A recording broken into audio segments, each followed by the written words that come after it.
posting that actually gets you the most interactions? I shouldn't have sat here anymore. You know, it depends. What you post on Twitter and what you post on Facebook are pretty different. For Twitter, you know, maybe most people know this, but you have to be brief, but also shorten your URL with it. Like Google URL shortener is one that can, so you can, you know, make those small links and you can maybe say a little bit more, and then you may post more often on Twitter. With Facebook, what I find people mostly engage in is when there's a picture, or a patient story, or something personal that they feel connected to. And even the employees will connect to that too. So it's been a nice way for them to interact with parents after they're gone, when their child's better and is no longer needing to be in the hospital. And so I think anything visual, videos, photos, and also make sure that you're sharing other people's posts. Give back to the people who are following you and use their content on your page if it's relevant. Yeah, Hector does a great job with that. Sonia? Yeah, definitely photos, I think, get the most engagement. But Facebook has a really good insights tab for analytics where you can actually go in and see what types of posts are getting the most engagement and when your customers are online. And it's really valuable. I have a couple different clients who, one, they get the most hits between 2:30 and 3:30 in the afternoon, and the other one, they get most hits at like 8:30 at night. So it just depends. So if you're unsure, try a few different types of posts out, try them at different times, and then go look at the analytics and then focus on that.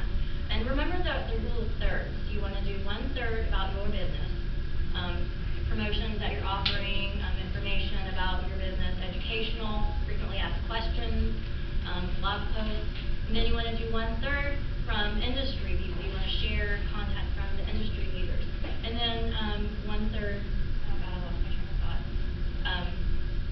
1/3 personal about you, maybe behind the scenes, or like a photo from your day at the office, or something like that. Great tips there. Hector? I'd say, I wrote an article about this, which is when I started researching this. I said, well, this is a chance to write a blog. So I wrote almost a 3,000-word blog on this. Research shows that videos, for the most part, average the highest. Photos are second.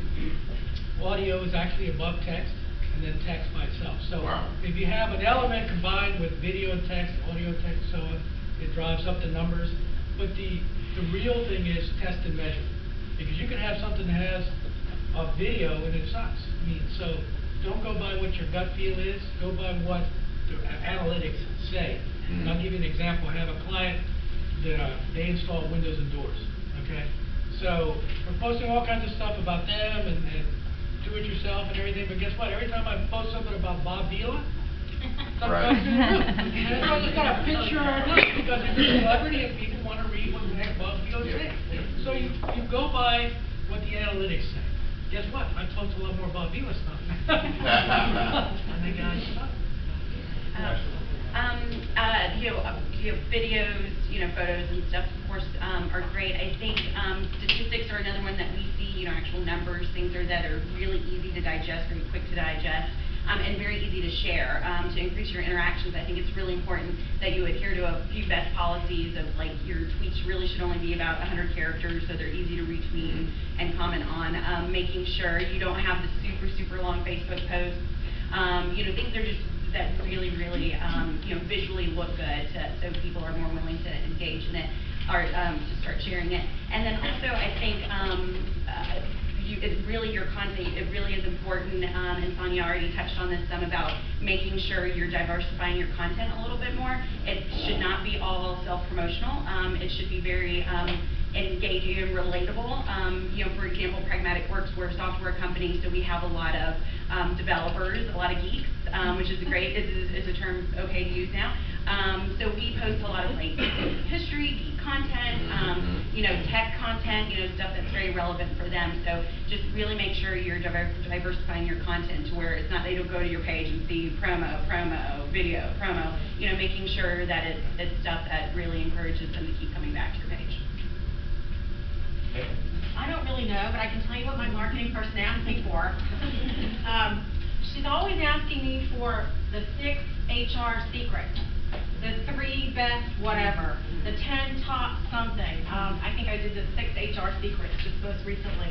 I think because that generates the most Right. action or interest or whatever on our pages. Better. Our page is very much a work in progress always, because things are changing and you're looking at what everybody's mentioned, what's happening, what do people like. My goal is to be a resource for my customers and anybody that comes along and likes my page. I try at least once a week to promote another business that I'm, like maybe Judy Goody's Cleaning. But I will say, if you're going to do that, be sure that the business that you're going to share with your tribe is active on social media, because otherwise they're going to say, why did you send me to this page? Right. So that I do look at that. If there's not a lot going on there, I'm not going to share that page. But I will say, things that have nothing to do with flooring, since that's my space, have gotten a lot of engagement. Because I've said, hey, today's National Chocolate Chip Cookie Day, and here's your recipe that are on the garden. So everybody has this whole conversation about chocolate chip cookies. And, you know, or it's National Hot Dog Day. I'm really into those weird holidays. Hot dogs for $1, and people love that. I mean, just being a resource and putting information out there.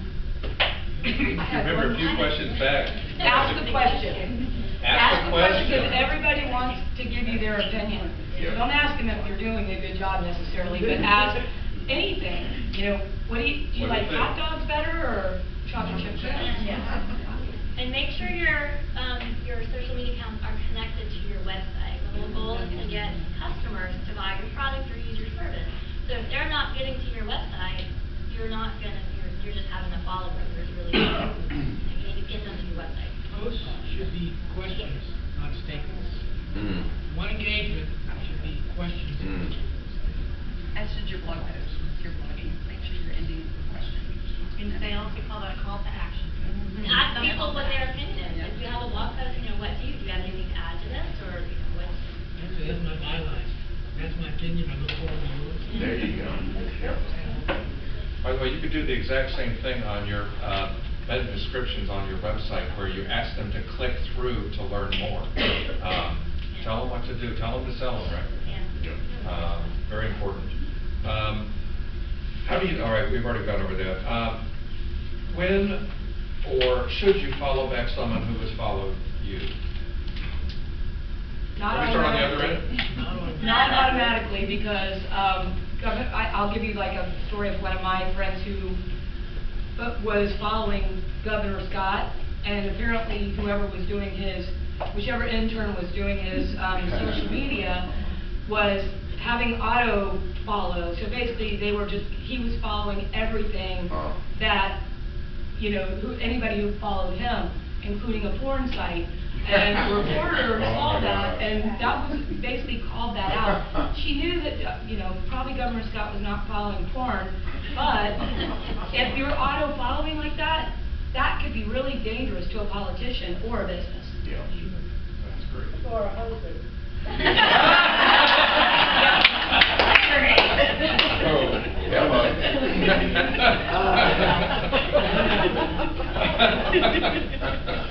I think you should follow those people back, but check out their profile first. If it's on Twitter, just click on it and make sure they're an active user. You don't really want to follow somebody who's either really profane in what they tweet, or porn, or just somebody who's just not active. Just check it out first. But especially follow them if they're in a related industry, if they're, you know, a leader in the industry, or if they're, you know, even if it's a competitor, you can learn a lot from. Or if they're recommended by a leader in an industry. Right. I love following those. Yeah, you should vet people. On Twitter, it's not as critical, although you really want to stay away from the porn sites, because they just make you look bad. And the names of their sites may not be anything to do with porn. So it might be some nice, innocuous name, and you click on it, and you say, okay, I'm going to follow them back. But I actually open them and look to see who they are. And I look at their posts. See what kind of content. So what do they say? On the other ones, you know, you really need to. I get all kinds of weird people trying to follow me on Facebook, and I'm like, I don't know you. So I just don't follow everybody back, and you really have to feel comfortable. And if they look like they're really trying to do business with you, just write them and say, why do you want to follow me? Quality Yeah, of or, you know, the that kind of stuff. I mean, I'm just being honest. So it's the kind of thing that you have to do today because of the security issues. People use, hackers, terrorists, all kinds of people use social media in very nefarious ways. So you really have to vet people and react very quickly if you find anything that's out of the ordinary. I definitely agree. I'm not a fan of just following somebody just because they follow you. You definitely have to go through the process. Are they active? What industry are they in? Have they posted? Like, if they've only posted on Twitter, if they follow me today and I've seen that they haven't posted on Twitter in 6 weeks, no, or even weekly, since then, I don't follow them either personally or for pragmatic works. Or what industry are they in? Are they doing relevant content? What's their voice? Are they, appropriate? Are they sharing, good insight? And also, Vicki brought up a great point. I am not a fan of anything with social media. I know it sounds really great because it makes things so much easier, but it is a surefire way for a mistake. So, I definitely make sure, and the point of social media is to be personal. So, everybody knows when it's an auto tweet. So, make sure if you're doing that to not do that anymore. Oh, and so sorry, and one thing too, if you are looking for more followers, there's a lot of great tools out there, and some that are free that you can use to help you identify either by industry, by geo. My favorite is Follower Wonk. You can go in and look at it. They have a paid version, which is very expensive, but the free version that's really awesome. You can actually get analytics of who the top influencers are in your area, who they're following. They actually rank them by influence rating. It's a really awesome tool. You can go in and learn more about it. Follower Wonk, FOLLOWERWONK. Say that again, please. Follower Wonk, FOLLOWERWONK. Yep. Actually, I want to jump to that exact topic, if you all don't mind, because I know we all want to learn what tools that could make this easier for us. In fact, we're going to reverse the order. Beth, what are your favorite social media tools that you use for the carpentry? My number one most favorite is an app called 22 Social, and what that does, and Mark, just close your ears for a minute. If you're a small business and you don't have a website yet, you can basically use this to turn your Facebook page into a website. Until you grow your business and you decide that you need a website. The whole thing with 22 Social is what they help you do is help you to use this app to build your list. Because should Mark Zuckerberg decide he's no longer going to be in social media, you need to be able to take that list, and it needs to be your list, it needs to be portable. You need to extract that from your Facebook people and put it in your email list. So you can take that to Twitter if you want to take it to Twitter or Pinterest or to another platform, or just to use email marketing. So with 22 Social, for example, my goal is, what I could do is I could do a Google Hangout from my Facebook page. My people don't ever have to leave Facebook because they're all in Facebook. I can do a coupon. I can connect all of this to an autoresponder. When somebody comes to 22 Social or to my app, they give me a smart link. I can put that all over the internet. When they go there, then they end up in my social relationship manager, and I know, and this is a whole lot of information. That's how I collect their information. I'm targeting my audience. It's not just putting it out there and hoping somebody finds it. It's the difference between having 1,000 likes and 200 people that I really want to target, because the likes don't matter. Are you still using Hootsuite as well? No, I don't do any automated, only automated or scheduling posts that I do is within Facebook. I don't use any, Interesting. I don't, yeah. How about you, Pam? Has your marketing person turned you on to that? I don't know what my marketing person does, but I can say that we use a lot of LinkedIn, obviously, on the recruiting side of the house. Sure. A lot of Facebook, a lot of Twitter. So those are probably the three things that we use the most. And I have to say, I follow a lot of people, and it sounds like, vetting them takes a lot of time, but it really doesn't. It's just a click or two, and it's Ashley? I use TweetDeck and Hootsuite. TweetDeck more personally, and Hootsuite, just because it's easier for the scheduling, especially when we pull out, when we're starting to schedule our content as it's getting released, making sure we're promoting it properly. Follower Wonk, when I've already said I'm probably on there weekly. It's just even a fun tool to play around in. And And then also we use HubSpot, which is a marketing automation tool, which does come at a price, but I'm sure that there are cheaper alternatives out there, but it's just a really great way to manage your list. It pulls all of our analytics into one. It just really helps us schedule things to be a little bit more organized. One other tool that we use a lot, actually, it sounds so terrible, but Excel is also a really great tool for us just for keeping organized, because that's the most important piece of social media, especially if you're adding on additional platforms and you're continuing to grow. Is okay, this week is when our campaign launches, or we appropriately schedule things out throughout all of the social medias. And then if my social media manager is out sick, it's very easy to be like, okay, Tammy, go. This is what you need to get posted today. So that's we stay very organized just through Excel. And we're a BI company, so I have to use Excel a little bit. So.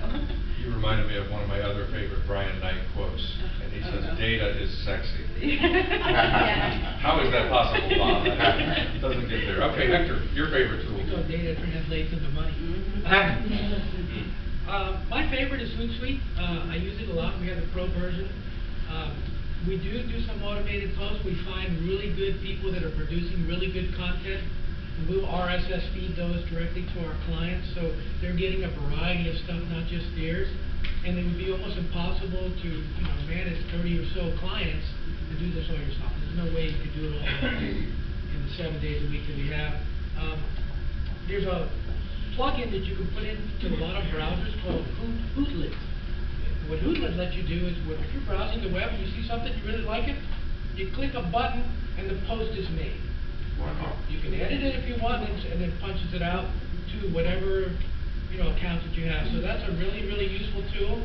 And then you're actually doing a lot. So I use that all during the day. I might post 20 things during the day because I'm doing something. I say, oh, that's good, boom, and it's out. Now the other one I use, there are a lot of promotional tools out there like Clout and Tweeds and Twitter Stat and so on. And if you join these different things, which give you some different kinds of tools, in many cases they have some kind of promotional thing. Some of them you pay for the promotional things. You're not buying followers. What they do is they promote you. When people see you, say, oh, I like that, and they follow you. And those things work very well. And if the budget works, you have to make, the return on investment has to work for you. But those are other things we do. Sonia. I use Hootsuite a lot as well. It's one of my favorites. The free version, I think, allows you to have up to 3 networks. I think it's 3. And then It used to be fun. Yeah, we use the Pro. I like that you can schedule. There's a URL shortener in there, so when you're proposing a tweet, you don't have this really long URL. You can have a shortened one, so you can keep your tweet short. You can also set it up with different streams to follow keywords. So if you are interested, I don't know, like a carpet, you can have keywords, so it lets you know when people are posting about or tweeting or Facebooking about those specific keywords. But one thing to remember if you use any kind of scheduler is you don't want to fire and forget it. You want to make sure you check it daily, make sure the posts your spelling's correct. Even if you think you've already done it, you can still make mistakes. But let's say there's a disaster or something happens. You don't want this really happy-go-lucky post to go out when there's something really terrible happening. And we also use Excel. I love Excel. I use that. I keep all of my posts in there. And, yeah. You find data sexy too. A little bit, yeah. That's true, Tom? You can import Yeah. Sonia's hubby's in the back of the room. He confirmed this. All right, Mikey. We also are Hootsuite Pro fans. And one thing this is a little tip, but if you're doing something on Facebook and you can schedule a post, you can see what it's going to look like. Even if you schedule it for 5 or 10 minutes from now, that way you know for sure that the link's working, everything's working, that you posted the right picture, and then if you didn't, you can delete it. So one thing that I try to do, especially if I'm using video or anything that's visual, is to check it that way. That's another way to use scheduling, not just to schedule, but to see what you're about to post, and to get rid of it if you have to. That's a great tip. Preview the posts before they go live. And sorry, I forgot, one new tool, I recently just started using that, has really changed my life. It's called Pocket. It's actually a Google Chrome extension, and then you can get it on your phone. And what it does, because I'm constantly on Twitter, so I'll see these articles that I pop up, but you don't have time to read during the day and stuff, and instead of having having so many tabs open to remember to get to at the end. If you could just hit this little button and it saves it, and you can put tags and stuff to it, and then go to the website later and like read all those articles. So it's one thing that's just helped me keep really organized, but still, you know, follow different trends, because I know, okay, I'm saving it and I can go to it later, so. Did you say Pocket? Pocket, yes. P-O-C-K-E-T? Mhm. Excellent. Mark, you have it. Can I get a spelling for Hootsuite? Hootsuite. Somebody in the room's got to have a different tool. Who's got a different tool they use for social media? Nobody? The question is, does anybody have any additional tools that you use for social media aside from what we just heard up front? There are some good plugins that you can put on your websites and blogs that allow people, when they're there and they're reading it, they can click on that one button and it'll let them post it out to as many as 50, I think I was thinking. So those are other tools that you could use. You don't use them on a daily basis, but you use them as a convenience tool for your customers. I think that's another thing that people neglect. The easier you make it for people to share, the greater the likelihood of them sharing. Yeah, one that I see that's pretty popular is called Add This, and you put it on your blogs, and when you click on the little Add This button, about 30 networks pop up, and so if that guy's a Twitter, he can click on Twitter or go, or Facebook. It's a free tool. I know we're getting short on time, and we're almost done, except we're only on question 9 out of 27.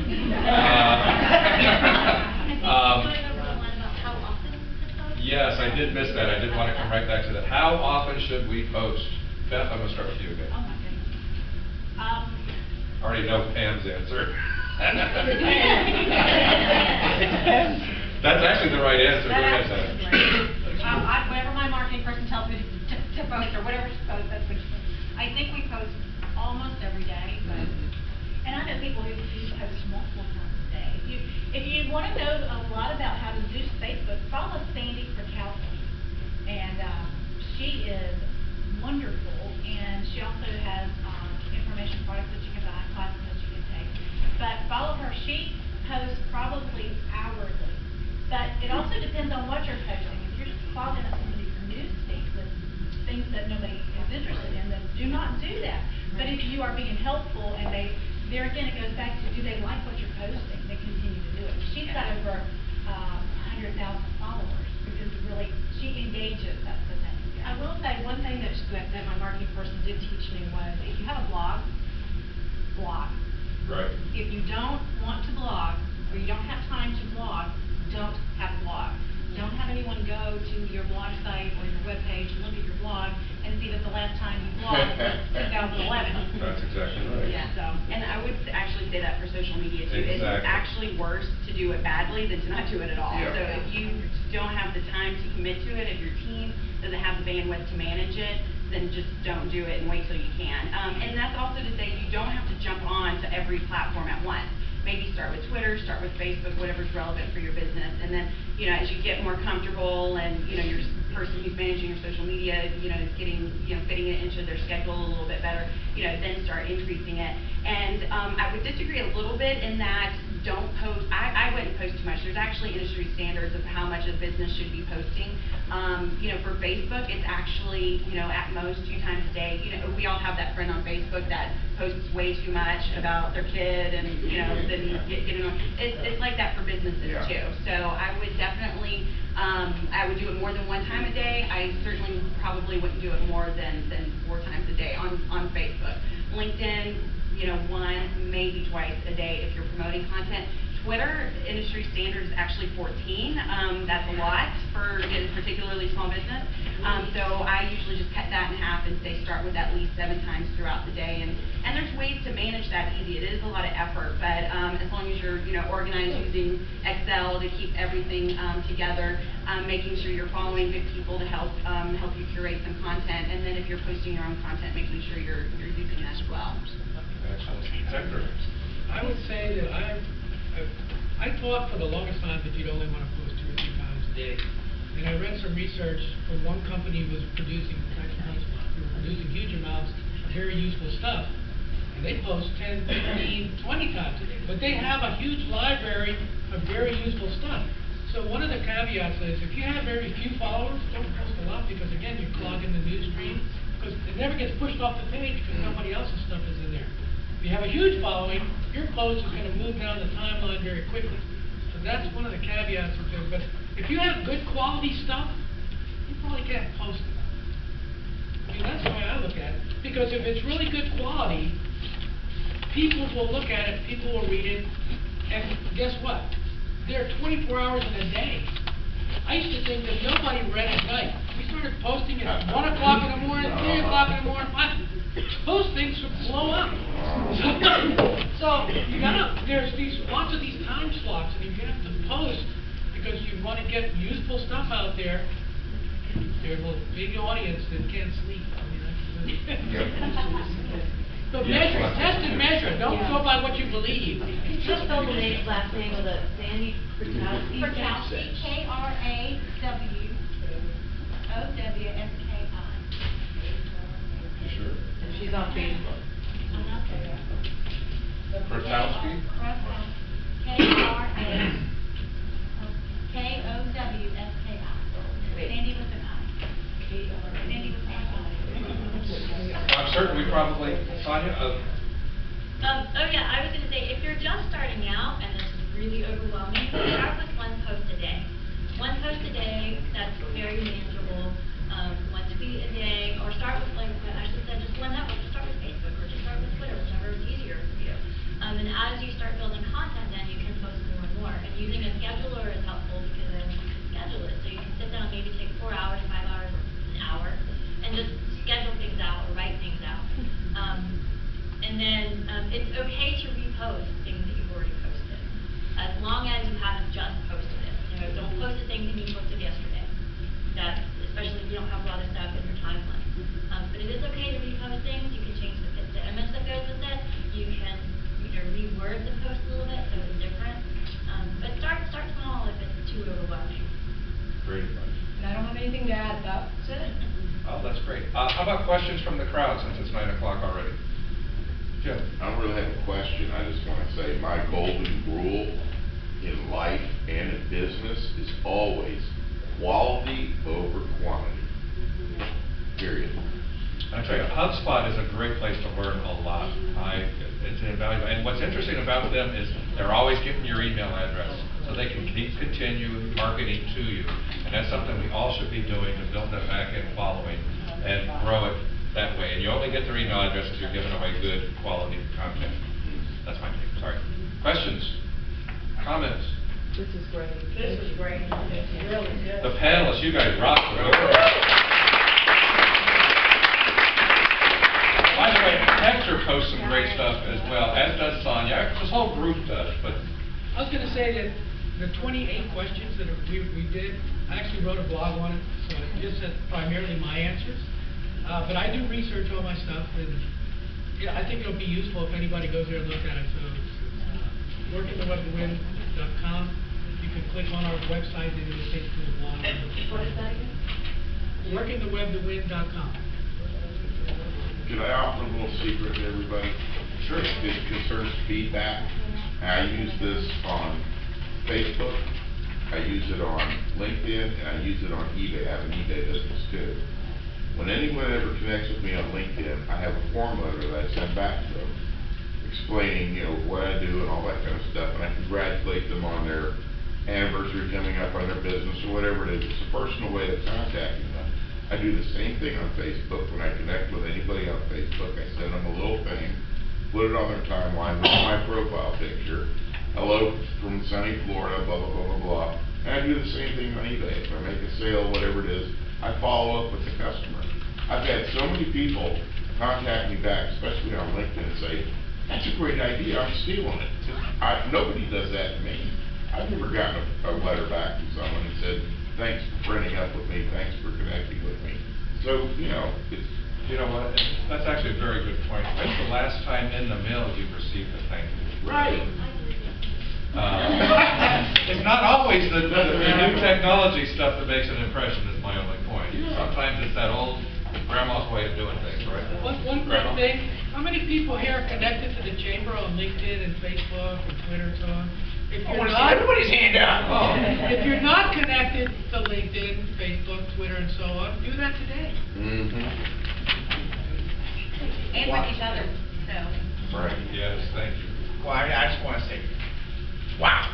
I mean, it's obvious that there is so much, and how I can tell the effectiveness is that I just sit back there and I watch, everybody's taking notes, they're listening, those little bits and pieces. do this that again. Each person has a different tidbit that's helped them, that might be pertinent to you.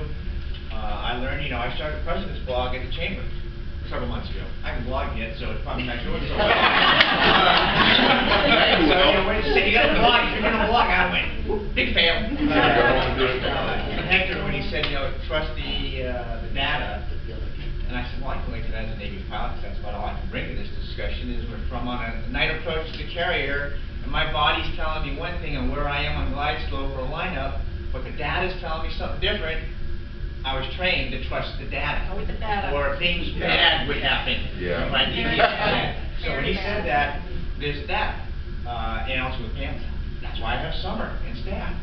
What do we need to do to help the Chamber help our business community? So this was fantastic. I think we're going to have a phase 2 Yes, at some point please. here, because there's so much changing to help. I mean, I heard more terms today than I had Navy acronyms. Phase 2 will be $10. This I mean, the idea of doing this, making it a nice low key, is for you to come and learn tidbits that you can take back to your business right now, Right. and help you be more successful, or help another business or a neighbor.